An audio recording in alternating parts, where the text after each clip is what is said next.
Before we begin this episode, please know that the following content may bring up sensitive emotions, especially for those who have experienced religious trauma, spiritual manipulation, or displacement from ancestral practices. Religious trauma can look like feeling guilt or shame for questioning beliefs, experiencing fear around exploring other spiritual paths, feeling disconnected from your own body, intuition, or heritage, suppressing your spiritual gifts or voice to avoid judgment, deep confusion or grief when the stories you were taught begin to unravel. Know that you are not alone. Your experience is valid, and your healing is sacred. If you feel overwhelmed at any point, please pause, breathe, and return when you are ready. If you are actively healing from religious trauma, consider seeking support from trauma-informed therapists or counselors, spiritual healing practitioners rooted in integrity, community circles or support groups focused on reclamation and ancestral healing. This space was created to honor truth, awaken remembrance, and restore balance, not to condemn, but to liberate. May this offering guide you back to your internal knowing and ancestral truth. Hello, cosmic travelers, and welcome to a journey of reclamation, a space where we honor the stories that have been buried, twisted, or erased. Today we bring forth the voice of Mary Magdalene, a woman who has been vilified, misunderstood, and overshadowed by centuries of patriarchal narratives. Her story calls us to look beyond the distortions and rediscover the truth of who she was, a woman of immense strength, wisdom, and devotion. Mary's story is not one of sin and salvation. It is a story of sovereignty, transformation, and love. A story that resonates with anyone seeking to reclaim their voice and truth. Before Mary Magdalene met Jesus, or Yeshua, she was a woman of status, influence, and wealth. Historical evidence suggests that she was likely from Magdala, a prosperous fishing village on the Sea of Galilee.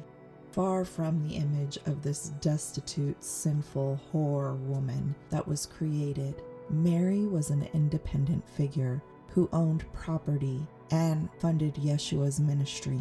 She was educated and worldly, a woman who would not conform to the rigid expectations placed upon women in her time. Yet, the early church's portrayal ended up reducing her to a repentant prostitute, a label that served a greater purpose in diminishing her influence and the powerful role that she actually played in Yeshua's life. So who was Mary Magdalene before the labels? She was a seeker of truth, a woman unafraid to step outside of societal norms to find spiritual enlightenment. The stories that claim she needed saving were distortions meant to disempower her. The truth is, Mary Magdalene didn't need saving. She already was awakened. When Mary Magdalene met Yeshua, their connection was one of equals. Unlike the male disciples, Mary understood his teachings at a profound level. She wasn't a follower in the traditional sense. She was a partner in his mission. There are accounts, particularly in the Gnostic texts, such as the Gospel of Mary, that portray her as Yeshua's closest confidant. She grasped the spiritual truths he shared, not just as teachings to be obeyed, but as wisdom to be embodied. She saw Yeshua not as a savior, but as a spiritual guide towards inner liberation and divine connection. Contrary to the popular narrative, Mary Magdalene was never described as a prostitute in the Bible. This damaging association was fabricated by Pope Gregory I in 591 AD, conflating her with other unnamed women. The church's motives were clear. It was to undermine Mary's authority and to diminish the role of women in spiritual leadership. Mary wasn't a sinner needing redemption. She was a spiritually empowered woman who helped others find their own path to liberation. Mary Magdalene's role in Yeshua's ministries was far more significant than many actually realize. It is believed that she provided financial support, enabling Jesus and his followers to travel and spread their message. But her contributions went beyond material support. She offered emotional and spiritual guidance. She was there in moments of profound importance, at the crucifixion when most of the male disciples had already fled, and at the tomb where she became the first to witness Yeshua's resurrection. In many ways, Mary Magdalene was the first messenger of the risen Christ, making her the apostle to the apostles. Her presence and her understanding of Yeshua's teachings made her a threat to those who sought to control the narrative. The patriarchal structures could not accept a woman in that position of spiritual authority, so they silenced her and rewrote her story. Mary Magdalene was vilified because she represented a challenge to the established order. Her wisdom, independence, and spiritual insight threatened the early church's desire to maintain male dominance in religious leadership. By casting her as a fallen woman, the church created a cautionary tale. A woman's power and autonomy must be controlled, lest it lead to ruin. The narrative of Mary Magdalene as a prostitute has served to keep women submissive and dependent on male authority for salvation. The truth is that Mary Magdalene was a leader. She was a teacher. She was a healer. She was the embodiment of the divine feminine, bringing balance to Yeshua. Her vilification was a deliberate act meant to suppress the sacred feminine and uphold a patriarchal system. After Yeshua's resurrection, Mary Magdalene's story becomes shrouded in mystery. Some traditions suggest she continued to preach his teachings, traveling as far as France.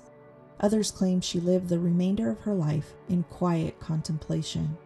What is clear is that her role was systematically diminished. Her teachings were excluded from the canonized texts, and her leadership was erased. The Gnostic Gospels, which highlighted her spiritual authority, were labeled heretical and suppressed. Despite this, her influence endured in secret traditions. The sacred feminine continued to be honored in hidden circles, and Mary Magdalene became a symbol of divine love, spiritual awakening, and feminine power. Reclaiming Mary Magdalene's voice is about more than restoring her place in history. It's about reclaiming the sacred feminine within us all. It's about honoring the wisdom, compassion, and strength that society has tried to suppress. Mary Magdalene teaches us that spirituality is not about hierarchy or dogma. It's about inner transformation, love, and the courage to walk your own path. Her story invites us to challenge the narratives that seek to silence us and to embrace our sovereignty. By reclaiming Mary Magdalene's story, we reclaim our own. We honor the parts of ourselves that have been vilified or suppressed, and step into our power with love and compassion. Mary Magdalene's symbols are powerful tools for connection with her energy. One of her symbols is the red egg, a symbol of rebirth, transformation, and spiritual awakening. The rose, representing love, compassion, and the divine feminine. The alabaster jar, a reminder of healing, devotion, and sacred rituals. Calling on Mary Magdalene's frequency can help us heal wounds around self-worth, shame, and repression. Her energy invites us to embrace love as a force of liberation and transformation. Mary Magdalene's story is one of sovereignty, love, and spiritual power. By reclaiming her voice, we honor the divine feminine within ourselves and restore balance to the sacred stories of humanity. If Mary Magdalene's energy calls to you, know that she is here to guide and empower you. By embracing her wisdom, we step into the fullness of who we are and reclaim the power that has always been ours. Let us honor Mary Magdalene's truth, her wisdom, and her love, and through her, honor our own. Thank you for joining me on this exploration into Mary Magdalene. I hope you join me for the next one, Cosmic Traveler. Until next time, take care.